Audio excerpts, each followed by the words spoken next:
Bonjour à tous, j'espère que vous allez bien et que malgré les événements qu'on peut vivre, les circonstances, vous restez attachés au Seigneur. Et ce matin, j'aimerais commencer par vous encourager à écouter ce message seulement si vous êtes disposé à faire ce qui vous sera demandé.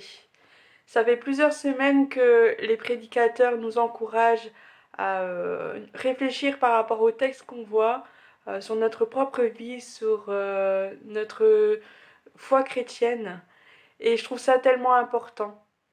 Et à plusieurs reprises, je me suis surprise à écouter les messages et à ne pas faire les exercices et à mettre en application ce qui était dit. Et finalement, j'ai perdu quelque chose et je voudrais pas qu'on passe à côté des bénédictions que le Seigneur a pour nous.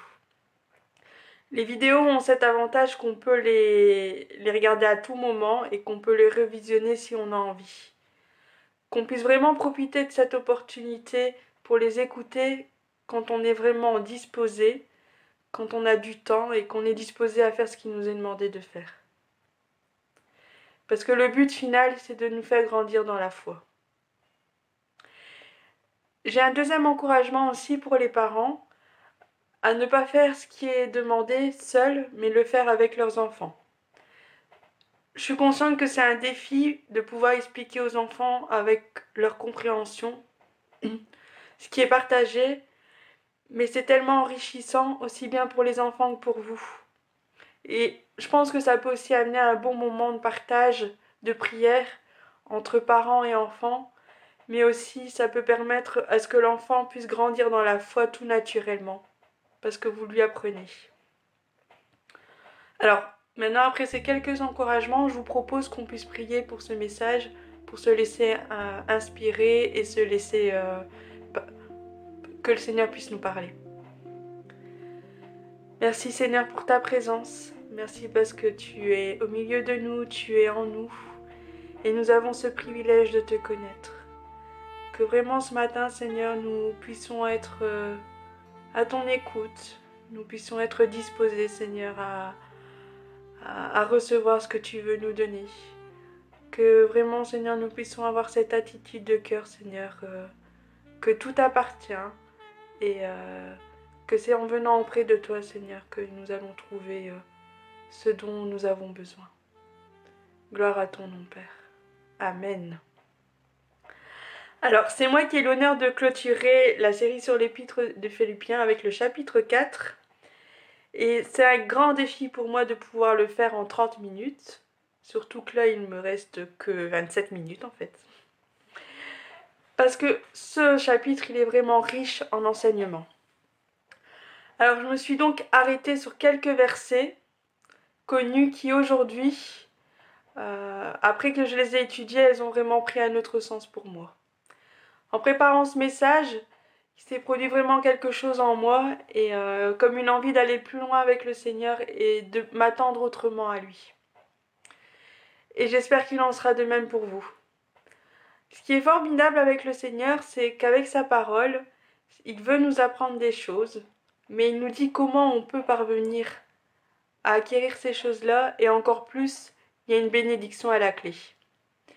Et c'est ce que j'ai pu relever dans ce chapitre 4. Sans pouvoir tout aborder, j'ai décidé de prendre deux recommandations que Paul fait. Comment nous pouvons parvenir à cette recommandation et aussi les deux bénédictions qu'on peut retirer pour nous en tant que chrétiens. Et ces recommandations, vous allez voir qu'elles nous poussent à nous tourner vers Dieu et à nous abandonner à lui.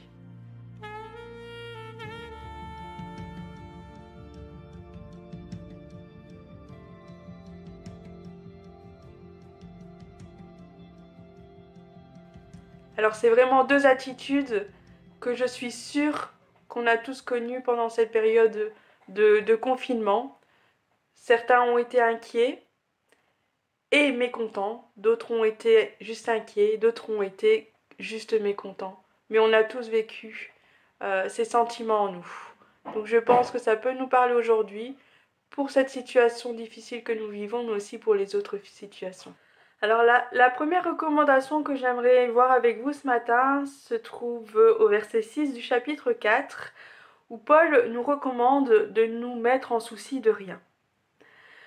Paul nous recommande de nous mettre en souci de rien, et il nous le recommande alors qu'il est lui-même dans une situation difficile. Il est en prison, et c'est une période de persécution pour les chrétiens qui annoncent l'évangile. Et donc on peut imaginer qu'il nous parle de se mettre en souci de rien alors qu'il se trouvait dans une situation où il pouvait être anxieux. En tant qu'être humain, nous avons tendance à nous inquiéter pour toute une série de choses. Alors des importantes, comme des problèmes financiers, des conflits qu'on peut avoir, des peurs pour l'avenir de nos enfants, le virus qui nous touche aujourd'hui, des examens pour les plus jeunes, la peur du noir pour les plus petits, des examens médicaux qu'on doit passer, mais aussi des choses qui sont moins importantes et qui sont du quotidien, comme qu'est-ce qu'on va manger ce soir, on n'a aucune idée, ou alors comment je vais pouvoir parvenir à finir toutes mes tâches dans la semaine. Et ces inquiétudes, elles peuvent prendre beaucoup de place dans notre vie, nos pensées et nos actes. Et finalement, ça épuise toute notre énergie, notre attention, notre temps. Et ce qui ne laisse que peu de place, voire plus du tout de place finalement pour ce qui est essentiel.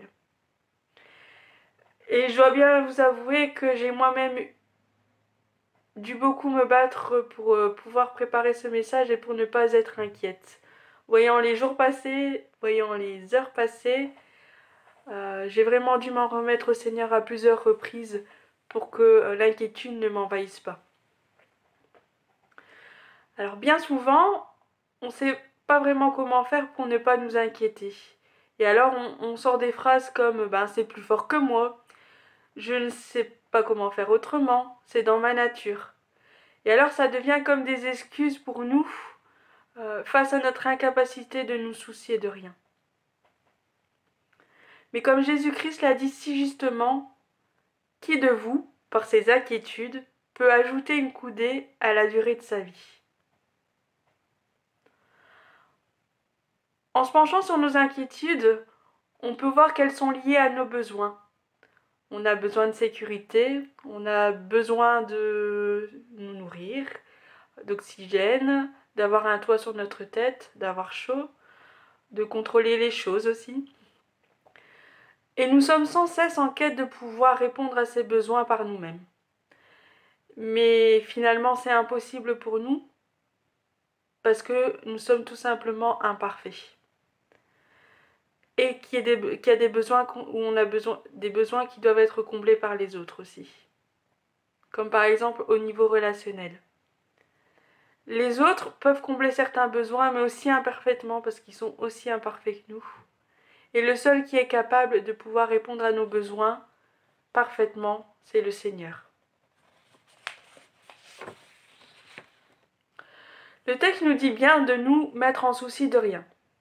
Cela veut dire que nous devons parvenir à ne plus nous inquiéter du tout. Je vous rassure, ça se fait pas du jour au lendemain, donc c'est pas parce que on va mettre en application ce que Paul nous dit que du jour au lendemain on va jamais plus s'inquiéter. Mais c'est un cheminement en tant que chrétien qu'on doit faire avec le Seigneur. Et ça prend toute une vie. Ça nécessite de remettre nos inquiétudes à Dieu et de lui faire régulièrement, et de le faire régulièrement aussi. Parce que si une inquiétude nous quitte, elle peut aussi revenir si on n'en prend pas garde. Alors à ce stade-ci, j'aimerais qu'on puisse faire une petite pause et qu'en famille ou seul, vous puissiez réfléchir et noter sur un morceau de papier quelles sont vos inquiétudes actuelles. Qu'est-ce qui vous chagrine? Qu'est-ce qui fait qu'aujourd'hui vous n'êtes pas dans la paix? Vous faites simplement ça et puis on continue le message.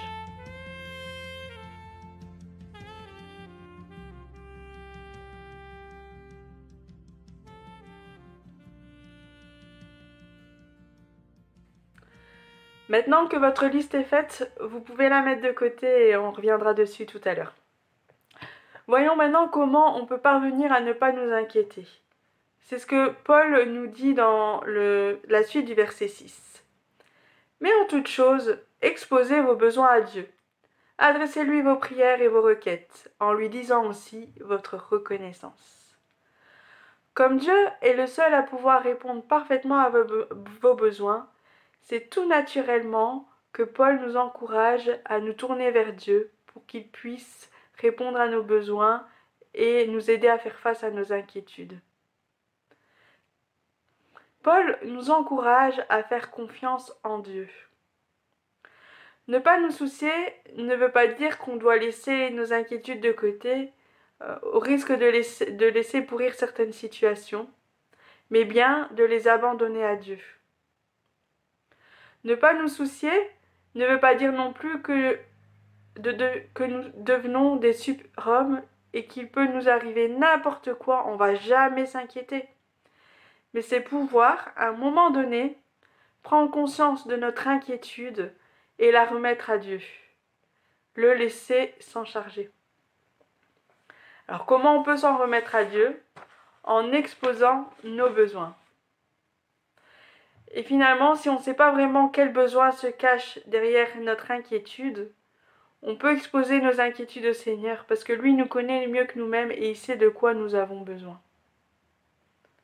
Et comment on peut exposer nos besoins? Par la prière, des requêtes, sans oublier d'exprimer toute notre reconnaissance. La prière, c'est la relation, la communion que nous pouvons avoir avec le Seigneur. Et parfois, on ne sait pas comment exprimer nos besoins au Seigneur. Ici, Paul nous donne 2 manières de prier pour trouver un certain équilibre dans notre relation avec Dieu. Dans nos prières, il nous invite à exposer nos besoins, nos requêtes, c'est-à-dire tout ce qui nous inquiète, tout ce qui nous pose problème, mais il continue en disant d'être reconnaissant envers le Seigneur. C'est comme quand on est en relation avec un ami. Si on est en relation avec lui que pour lui demander des choses, il y a fort à parier qu'à un moment donné, cet ami il va nous tourner le dos et il ne sera plus notre ami.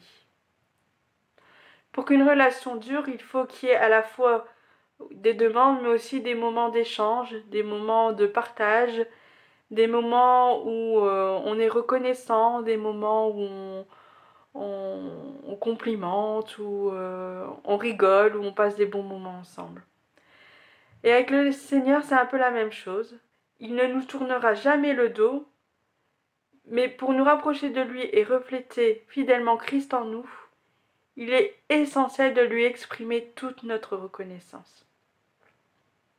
Il y a un équilibre à avoir entre nos demandes et notre reconnaissance envers lui.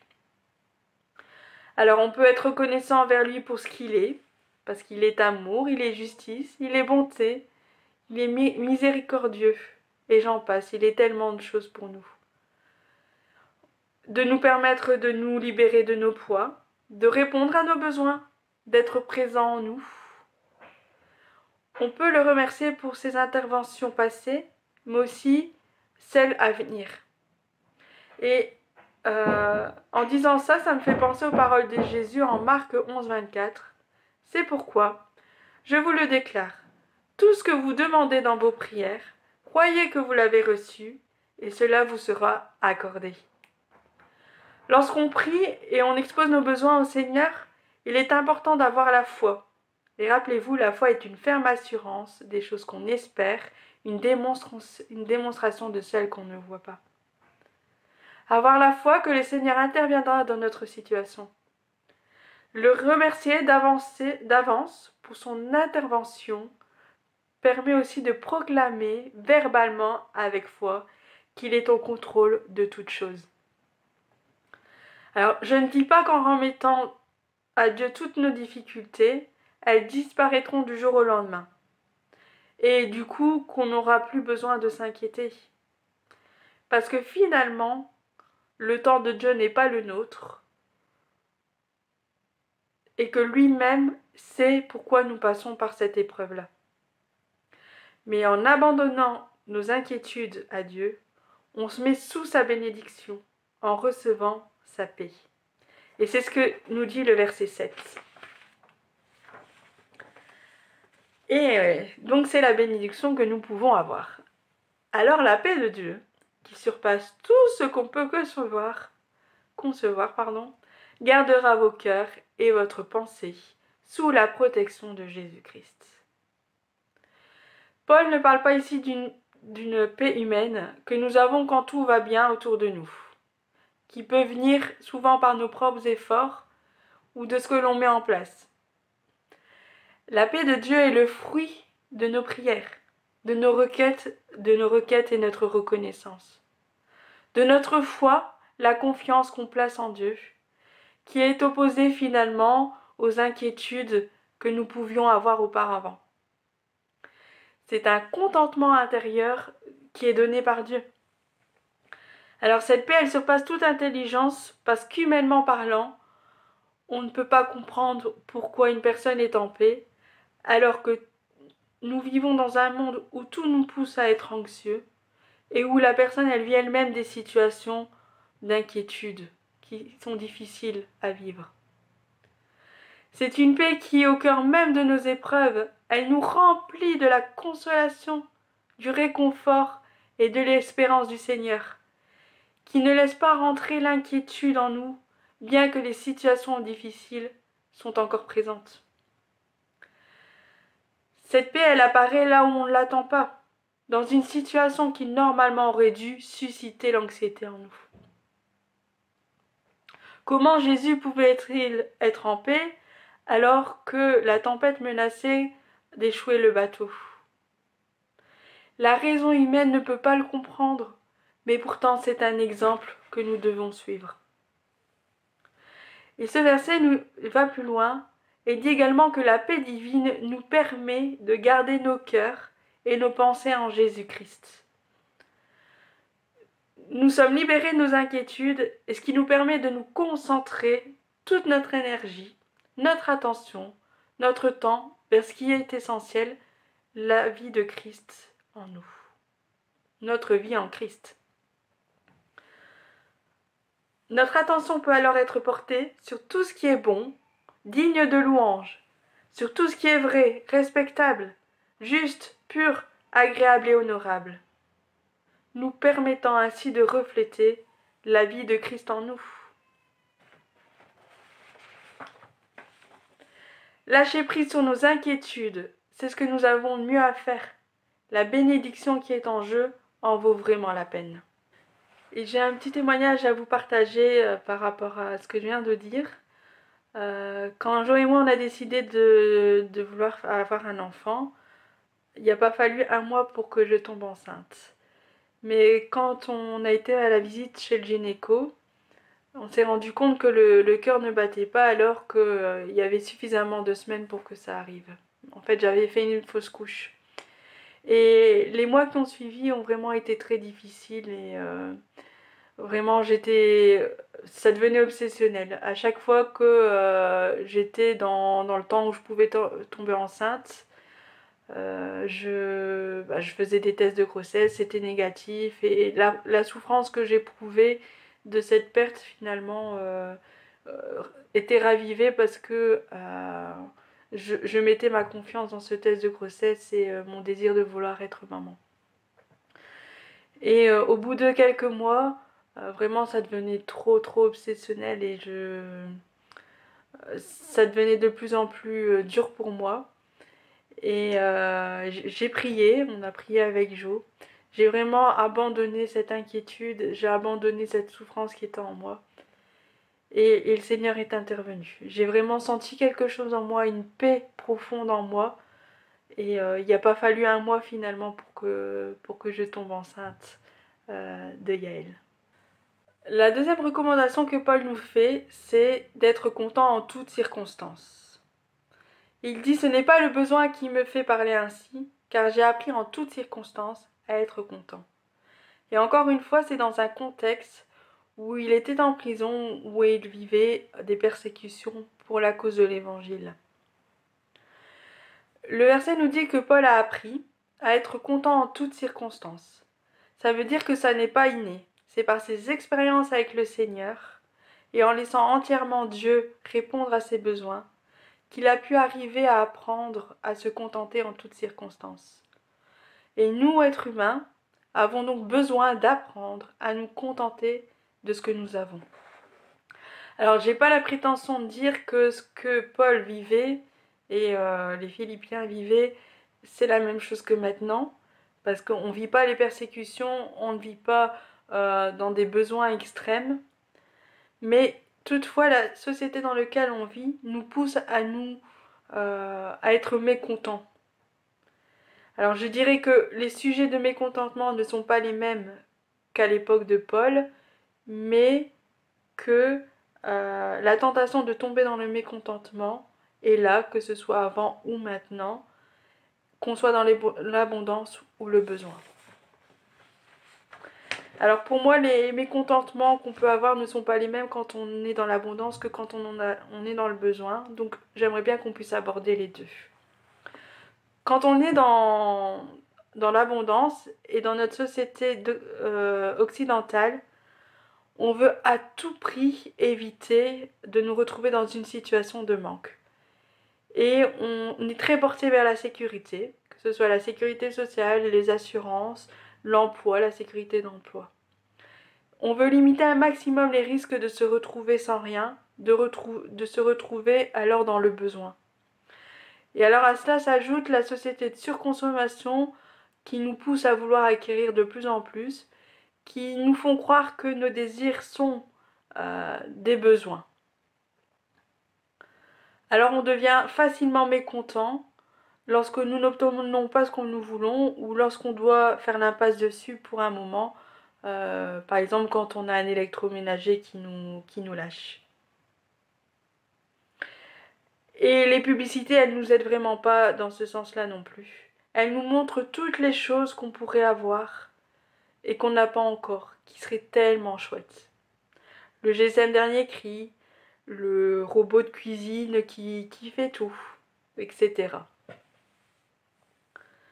Alors ici je parle de choses qui donnent du confort à nos vies, des choses qui ne répondent pas vraiment à des besoins primaires, mais qui font partie de nos vies. Il n'y a vraiment pas de mal à acquérir ces choses ou à essayer d'apporter de la sécurité via les assurances ou autres, mais elles peuvent devenir un danger pour nous si nous devenons dépendants, si nous ne pouvons pas nous en passer. On peut devenir esclave de ce confort et laisser de côté l'essentiel. Alors personnellement, je peux dire que j'ai beaucoup gagné en confort de vie depuis que je suis mariée, mais en y réfléchissant, je dois bien avouer que je suis beaucoup plus mécontente qu'avant, quand j'avais moins. Au plus on a du confort, au plus on est enclin à manifester un certain mécontentement quand notre confort est perturbé. Et pour ceux qui sont dans le besoin, qui ont du mal à joindre les deux bouts, alors je pense que passer par des moments de besoin est important pour apprendre à dépendre entièrement de Dieu. Paul a lui-même connu ses manques pour apprendre à se contenter en toutes circonstances. Mais quand on est confronté à ces situations, on s'en passerait bien, n'est-ce pas? Ici on parle de mécontentement, mais c'est un mécontentement face à des situations difficiles à vivre qui ne répondent pas à certains de nos besoins primaires. Par exemple, ne pas savoir se réchauffer correctement. Dans ces moments-là, il est difficile de nous réjouir tant la situation est désagréable et peut être source d'anxiété pour nous. Trop souvent, on a tendance à aller jusqu'au bout de nos forces avant de nous abandonner à Dieu. Lorsqu'humainement nous sommes à bout et nous voyons notre situation sans issue, là on décide de nous en remettre à Dieu. Pourtant nous devrions nous rappeler que Dieu ne nous abandonne pas et prend soin de nous. Le texte de Matthieu 6, 25, 33 nous le rappelle, lorsqu'il dit que les oiseaux du ciel ne sèment ni ne moissonnent et pourtant il ne manque pas de quoi manger. Qu'on puisse apprendre à laisser nos inquiétudes, situations difficiles à Dieu dès qu'elles sont là. Nous avons vraiment tout à y gagner. Ici, je vous propose une petite pause, que vous puissiez réfléchir dans quel état vous vous situez. Est-ce que vous vous situez vous considérez que vous êtes dans l'abondance ou est-ce que vous considérez que vous êtes dans le besoin? Et de réfléchir à votre attitude face à cette abondance. Est-ce que vous êtes facilement mécontent ou est-ce que vous réagissez autrement? Et pareil, quand vous êtes dans le besoin, est-ce que vous avez tendance à vous inquiéter facilement ou est-ce que vous réagissez autrement?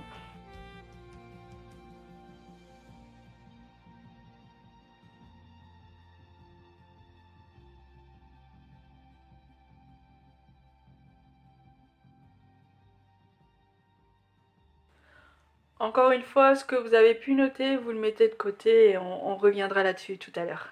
Alors, comment on peut parvenir à s'accommoder à toutes les situations?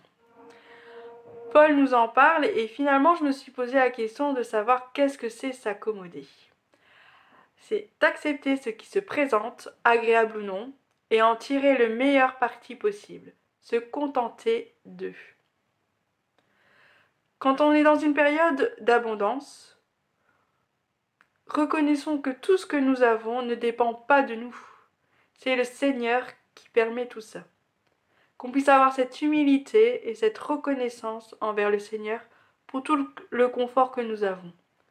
Tout comme on peut le remercier parce que c'est lui qui répond à nos besoins, ici nous pouvons le remercier parce que c'est lui qui nous permet d'être dans une situation confortable. Nous sommes sous la grâce de Dieu. Tout ce que nous sommes, vivons, avons et par grâce divine. Rien ne vient de nous. Qu'on puisse tirer le meilleur parti de notre situation d'abondance en rendant à César ce qui est à César et à Dieu ce qui est à Dieu. Tout est grâce. Alors encore une fois, tout ce que nous possédons, ce n'est pas mal en soi. C'est pas une mauvaise chose.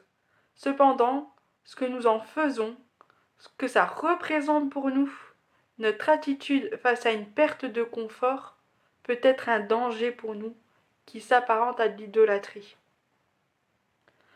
Reconnaître que tout ce que nous avons, vivons de bien, vient de Dieu, et lui en être reconnaissant à chaque instant, c'est ce qui va nous permettre d'avoir les yeux fixés sur le Seigneur quand nous subissons une perte, et donc du coup de lui donner toute notre confiance.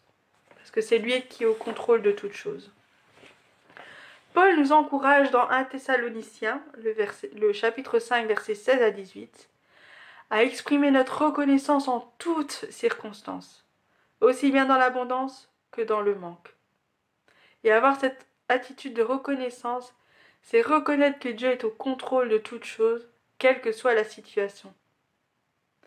Alors bien sûr, on ne doit pas refouler nos sentiments négatifs, mais les identifier, les reconnaître, pour ensuite les déposer aux pieds du Seigneur. 1 Corinthiens 10,13 nous dit « Aucune tentation ne vous est survenue qui n'ait été humaine, et Dieu, qui est fidèle, ne permettra pas que vous soyez tentés au-delà de vos forces. Mais avec la tentation, il préparera le moyen d'en sortir, afin que vous puissiez la supporter. » Les situations qui sont difficiles à vivre pour nous peuvent malheureusement parfois nous amener à pécher. Mais ce passage est un encouragement à tenir bon. Dieu, même s'il permet les tentations, ne permettra pas que celles-ci soient au-delà de nos forces. Alors, cela veut dire qu'aucune situation ne peut nous faire tomber sans que nous puissions nous relever. Mais il dit également qu'il prépare le moyen pour que nous puissions sortir de cette situation. Cette situation qui est une tentation pour nous, de nous détourner du Seigneur, pour que nous puissions la supporter et avoir la victoire sur elle, et finalement grandir dans notre marche avec le Seigneur. Puisque c'est Dieu qui a le moyen de sortir de nos situations difficiles, il semble logique de nous tourner vers lui. Alors n'hésitez pas, à adresser nos besoins à Dieu, nos envies également, et laissons-lui le soin d'y répondre ou non, selon son bon vouloir. Faisons-lui confiance pour prendre soin de nous. Et la bénédiction qui en découle, c'est que je peux tout par celui qui me fortifie. La bénédiction est que nous pouvons tout supporter. Nous pouvons vivre n'importe quelle situation difficile et au final être victorieux. Si nous laissons le Seigneur nous fortifier et non pas vivre selon nos propres forces, nous sommes capables de beaucoup. Nous sommes capables de rester dans la paix, dans la joie, en toutes circonstances. Nous pouvons refléter autour de nous Dieu qui est en nous. Voilà ce que je voulais vous partager et j'aimerais que nous puissions s'arrêter encore un moment pour pouvoir passer un moment de prière là où vous êtes en famille. Même si vous êtes seul, vous pouvez vous adresser au Seigneur. Vous pouvez donc dans ce moment de prière, je vous propose d'énumérer la liste des inquiétudes que vous avez mis et des besoins. Que suite à ces inquiétudes et ces besoins, vous puissiez à la fois les remettre au Seigneur, mais aussi être reconnaissant pour qui il est, pour ce qu'il fait, ce qu'il a déjà fait, ce qu'il fera encore aujourd'hui. Que vous puissiez aussi donner à Dieu votre état actuel, que vous soyez dans l'abondance ou dans le besoin, et pouvoir lui demander de vous aider à vous contenter de ce que vous avez, à pouvoir avoir la paix, à pouvoir avoir sa force, que nous puissions être fortifiés par lui.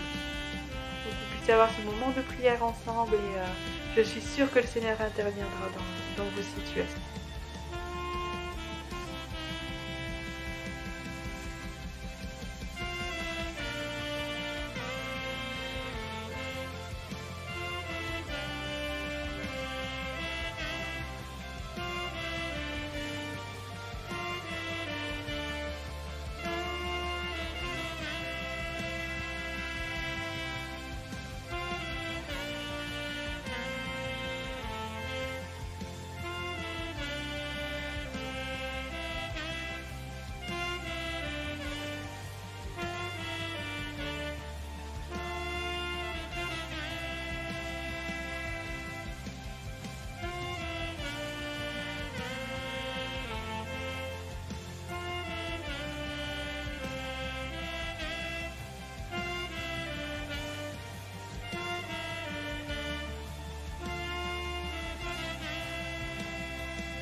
Alors en conclusion, que nous soyons dans l'abondance ou le besoin, nous vivons tous des moments d'inquiétude et des situations qui peuvent nous amener à être mécontents.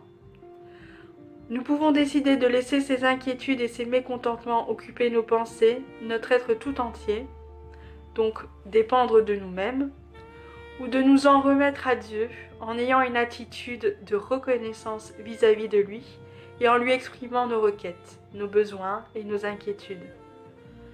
Choisir la deuxième option, c'est se mettre sous la paix et la force de notre Seigneur, ce qui nous permet de supporter toutes les situations auxquelles nous sommes confrontés dans la paix et le contentement. Ça en vaut la peine, n'est-ce pas ? Je vous souhaite un bon dimanche, un bon appétit et que le Seigneur soit source de paix et de force pour vous. Soyez bénis.